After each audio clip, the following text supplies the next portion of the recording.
Kalau udah tua gimana? Kalau jenengan sentil lebih mendekat Bu, mohon maaf. Nah. Ini kendor. Ini coba. Agak padat ya. Agak padat. Yang udah kendor dia sudah tua. Kalau padat berarti udah, maka ini panen satu dulu Bu. Silakan Bu. Kayak durian ya. Iya. Kentek-kentek apa dia? Sini ya Pak ya? Iya. Oke, nah, mohon izin. Ini dipadatkan, dipepetkan mangkasnya biar nanti ketika di kardus, di karung tidak merusak. Oh. Dirapiin itu. Dirapikan sehingga ini kalau nanti ketemu seperti ini dia tidak merusak. Tapi kalau ini dihilangkan juga nggak tahan. Nggak tahan, gampang busuk. Ya. Gampang busuk. Silahkan.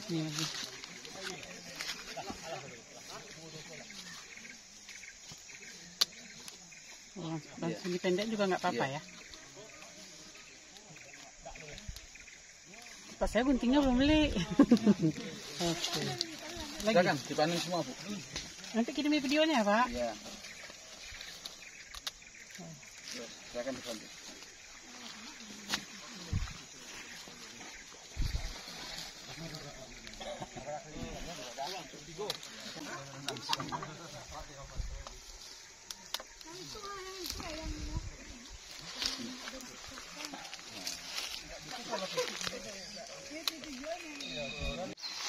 Nih, Bapak dan Ibu gimana kesannya ketika melihat tanaman seperti hasilnya seperti ini, real ya? Jadi kalau tadi mungkin masih bertanya-tanya ya Bang ya, ini real nggak antara gambar dengan alam nyata? Apakah ini termasuk goib atau konten apa?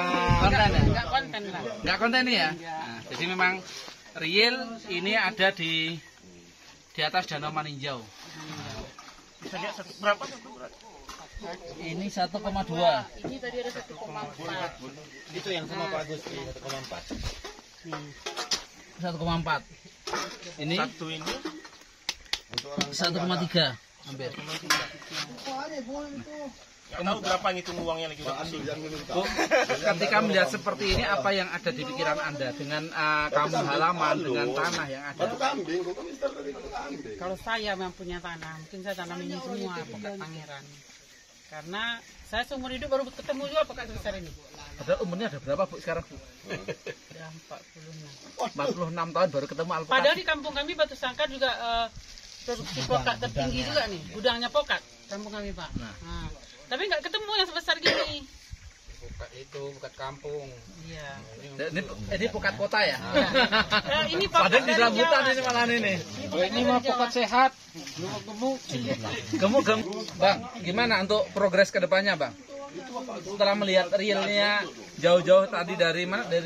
Dari Padang ke apa? Ke Maninjau. Ya kalau dari Padang ya masih dalam kondisi hayal lah, ilusi kan, karena Ternyata nyata. mungkin nggak mungkin, tapi tetap jadi pertanyaan. Tapi ketika melihat nyata tadi dan ikut panen, ternyata ini bukan ilusi. Ini di dunia nyata kita sekarang. Di dunia nyata. Ini saya pikir saya bukan ngeliat pokatnya, saya ngeliat uangnya aja. Padahal nggak ada nolnya loh ini loh. Bukan nolnya. Tapi dia bisa 1 ini 2 nol deh. 3 Enggak. nol. Kan cerita tadi, ketika saya bikin cash flow, saya inflow 300 juta, outflow-nya paling-paling 250 juta, masih ada cadangan. Ketika ketemu di SHU-nya, ketika ketemu kalkulasinya, satu panen itu kayaknya BEP. Satu panen BEP. Panen kedua, logika kita Profit. SHU. Panen ketiga, SHU lagi. ya berarti kita nanam ini kayaknya nanam emas nih Bu. Iya. Emas warna hijau. Emasnya warna hijau. Ini memang dari emas. Iya. Dari Mas Agus. Mas Agus. Betul sekali. Masalahnya ini. Iya. Enggak, terus visi Mas Agus ini membuat saya tertarik. Yang apa tadi Om Andi? Tebar manfaat. Tebar manfaat bagi umat. bagi umat. Jadi ketika kita bisa BEP di panen pertama, panen kedua SAU, berarti kan kita udah hitung zakat. Iya. Ketika kita berzakat, disitulah sebenarnya hakikat hakikat kita sebagai manusia. Karena sebaik-baiknya manusia adalah manusia yang bermanfaat untuk orang lain. Khairun nasi ahsanuhum khuluqan wa anfa'uhum linnas. Sebagai manusia itu yang paling baik budi pekertinya dan paling bermanfaat bagi manusia lainnya. Jadi bukan hanya masalah titelnya banyak, bukan karena masalah jabatannya tinggi, tetapi seberapa banyak yang bisa kita lakukan, kita perbuat untuk orang lain. Kalau mohon maaf, kalau ngitung capek, ngitung jauh, 1000 km kurang lebih dari Ya capek ya Mas Agus. sampai sini mohon maaf, mobil nggak sampai di tempat, tambah bicycle kan, jalan kaki. Tapi ya alhamdulillah ketika melihat, mohon maaf ya, ekonomi masyarakat di sekitar masih mohon maaf sebagian masih agak lemah, kemudian mereka lebih banyak menjadi mustahik zakat daripada muzaki, menerima zakat daripada mengeluarkan zakat. Nah, ini keprihatinan kita, termasuk bagaimana kita akan membangun bangsa kita ini ketika SDM-nya masih lemah, diantaranya adalah pendidikan. Maka bagaimana dengan budidaya alpukat ini rezekinya naik, ekonominya membaik, anak-anaknya, anak cucunya, keluarganya bisa menambah kualitas pendidikan, bisa ke jenjang pendidikan lebih tinggi, bahkan keluar daerah. Nah, harapan kita ekonominya kuat, akidahnya juga kuat. Tapi ya sangat mendukung di program penanaman alpukat Pangeran. Itu startnya dari yang Mas Agus, finishnya juga Mas Agus. Jadi minal bidayah hatta nihayah. Jadi mulai dari awal, dari hulu sampai ke hilir. Jadi harapan kami ketika ketemu di dunia pertanian itu sebagai tolak ukurnya, kuncinya adalah di pemasaran. Mohon maaf nih, petani di sini mau nanam apapun bisa, terong bisa, cabai bisa, nyatanya alpukat juga bisa. Tetapi ketika sudah panen tidak punya pasar, tidak ada kejelasan pasar, maka ini yang menjadi korban adalah petani sendiri. Karena petani itu, mohon maaf, ketika sudah diduakan, nah, dia mau lari kemana? Iya. Kami para petani saat mulai start sampai masa vegetasi, masa berbuahnya, kami inflow. Kami nggak ada outflow. Jadi masalahnya di situ. Ketika ketemu finishnya, kemudian nggak ada yang beli, nggak ada atau yang beli, di hutang nggak dibayar, mau dikemanakan? Nah. Dan ngembalikan uang kami siapa? Pak Gus, ini awalnya memang pokat ini Bapak apain sendiri? Ciptaan sendiri kayak gini? Enggak. Jadi terlalu sombong kalau saya mengatakan ini ciptaan saya itu terlalu sombong. Ini aslinya alpukat ini kan bagus. Iya. Jadi memang sudah besar seperti ini, kemudian kita perbanyak, kita kembangkan. Jadi sebenarnya masing-masing daerah ini memiliki keunggulan. Contoh, alpukat batu sangkar itu tetap ada yang terbaiknya. Cuman mohon maaf, kadang hanya ada 1-2 pohon yang mana tidak terekspos, tidak dikembangkan. Artinya kan contoh yang punyanya ini Bapak ini. Dia udah mati, ya udah. Mati sudah, wassalam. Kan? Nah, makanya dengan adanya top working, dengan adanya pembuatan bibit seperti ini yang menikmati alpukat bagus tidak hanya orang Ambarawa, tidak hanya orang Semarang, tidak hanya orang Jawa Tengah, orang Sumatera pun bisa menikmati. Oh, ternyata bumi kami juga subur. Termasuk kita dampingi bagaimana tata cara panen. Kan tadi juga kalau alpukat satu adalah melihat dari physically kulitnya. Nah, kulitnya bagaimana? Umumnya kalau alpukat Pangeran semakin tua semakin kencang. Cuman untuk yang di sini dari muda juga masih apa? Kencang semua. Jadi kadang agak bingung. Yang kedua adalah kita sentil. Nah, mohon maaf. Alpukat ini kalau kita sentil agak dekatkan, dengan apa? Nah. Bunyinya duk, dia sudah tua.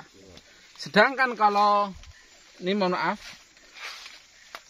nah ini bunyinya beda kan? Tak.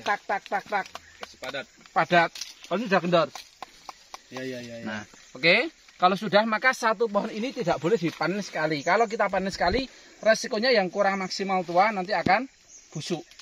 Kalau enggak dia kalau di Sumbar ini sering gini Pak Gus. Kita borongnya dia kayak ini, belilah satu batang berapa? 500.000. Ya udah gitu. Putih-putihnya pun diambil orang itu gitu. Ya itu karena tadi Bu, jumlah yang dibeli 500.000 nggak sampai tonasenya yang besar-besar aja. Jadi otomatis yang pentil-pentil pun dibawa gitu. Dan ujung-ujungnya yang menderita konsumen kita. atau yang membeli Nanti buah orang beli kan nggak mau matang dia. Iya. Nah, ketika nggak mau matang, nggak enak, nggak ada repeat order. Iya. Akhirnya branding di pasar, mohon maaf, alpukat Sumatera, brandingnya alpukatnya jelek. Padahal bukan alpukatnya jelek, tangannya aja banyak dosa. Iya, matang. Saya malah salut di kampung saya, campakin aja tuh bibit pokak situ, tumbuh tuh, oh buahnya banyak. Itu Makanya saya kalau tertarik sekali sama ini. buat cara panen pun Kalau di yang kampung kami tanam beda. Pak Gus, yang di lereng gunung itu, hampir semua hidup, kecuali yang disongkar sama babi. Hampir semua hidup. Tapi kalau ada saya tanam lahan juga 25 batang kemarin ya Bang ya.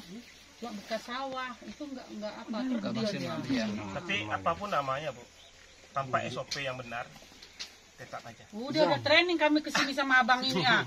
Semua anggota dibawa kesini kemarin. Gimana mupuknya, gimana meronda apa Bang? Mau itu? Roni. Jadi Bukan dikasih air pupuk tuh. Kocor poce. Itu. Jadi sebenarnya bertani ini yaitu SOP itu, Ya, SOP-nya. Bukan sekedar tanam. bukan tanam aja. Jadi kalau kami makainya itu, makanya saya tertarik nih Bu, kita mau Mas Agus itu, maintenance-nya itu yang sebenarnya saya cari. Punya awak rapat ya Bang. Maintenance. Dan ini udah 4 meter dari ya, start Mas. sampai finish udah Berapa selesai ya? kayaknya. Minimal itu kan 5x5 peremajaan di tahun 15. Dinas Pertanian Kabupaten Agam. Masya Allah. Iya. Ini dari Dinas Pertanian kita harus banyak belajar sama beliau ini. Enggak juga. Lagi dari mana? Hasil apa panen di Kabupaten Agam nih, Bu. Kesannya bagaimana Bu? Nggak nyangka aja gitu. Takaji kata bahasa Kaji bahasa Singkawang. Minang. Nggak nyangka aja. Pak Kaji. Rupanya ada bisa. Dia kaget dia nengok buah sebesar. Takaji. Takajui. Takajui. Saya juga takajui juga di sini. Jadi dimanapun kita berada harus bisa membaur ya dengan masyarakat sekitar. Mana ada apa sesuatu yang indah di setiap daerah itu. Jadi nah inilah Bu, Bapak mohon izin kami mohon maaf kemarin masuk sini tidak assalamualaikum dulu dengan Dinas Pertanian, kami langsung melonyong ke apa ke hutan ke kampung ya. Insya Allah niat kami bukan untuk menjajah sih, jadi niat kami Bismillah silaturahmi ingin meningkatkan taraf hidup petani, itu tujuan kami lah. Mohon izin dan mohon bantuannya, nanti bisalah kita ini dikolaborasikan dengan petani-petani yang ada di sini. Tentunya lahan di sini ini satu kecamatan aja sudah luar biasa, apalagi ketika satu kabupaten ini dimaksimalkan maka potensinya adalah luar biasa. Jadi kita kolaborasi, ada petani, ada pemerintah, ada Pusbikat, ini kan saling membantu. Petani butuh giling, bantu mungkin komunikasi, informasi, mungkin juga bantuan pembiayaan. Nah, termasuk saya ini bisa seperti ini karena dari kecil dituntun oleh Dinas Pertanian Kabupaten Semarang dan Dinas Pertanian Provinsi Jawa Tengah. Jadi secara mentalitas terasah ini karena kami dituntut tidak serta-merta langsung menjadi seperti ini. Karena kesabaran dan kegigihan dari Dinas Pertanian di Kabupaten Semarang dan Provinsi Jawa Tengah. Maka tidak ada salahnya nanti petani di sini dikenalkan dengan Pusbikat, dikenalkan dengan alpukat Pangeran. Kamu punya lahan, mau nggak tanam alpukat? Nah, ini bagaimana caranya? Oh seperti ini. Penjualannya kemana akan diambil oleh Pusbikat, sehingga petani hanya konsentrasi di penanaman, perawatan di kebun. Karena pasar ini memiliki rahasia tersendiri, dalam artian sebagian besar pintu rezeki itu dari pedagang, tapi pintu maksiat juga terbuka di dunia perdagangan. Kita bagaimana akan menipu, akan ingkar janji, akan curang dalam timbangan, curang dalam pembayaran, itu sangat besar. Timbang.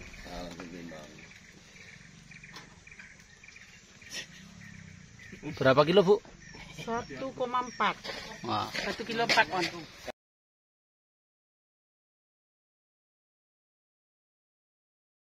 Kami dari Padang khusus untuk melihat bagaimana pokat Pangeran yang sebenarnya. Ternyata dari Padang jam 11 malam kami nyampe ke Bukit Tinggi jam 2, belum tidur.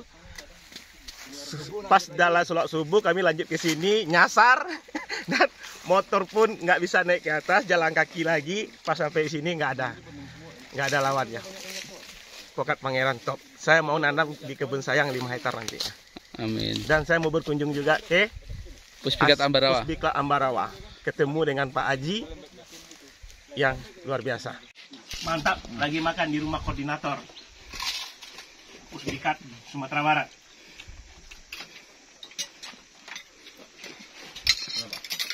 Semua. Pokat.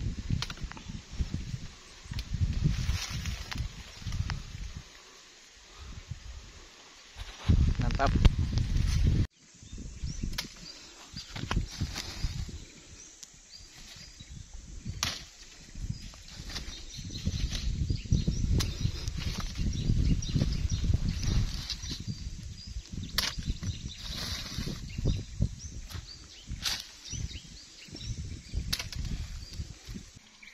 Pusdikat Terbang bagi umat. Masuk bukan lempar-lempar gitu.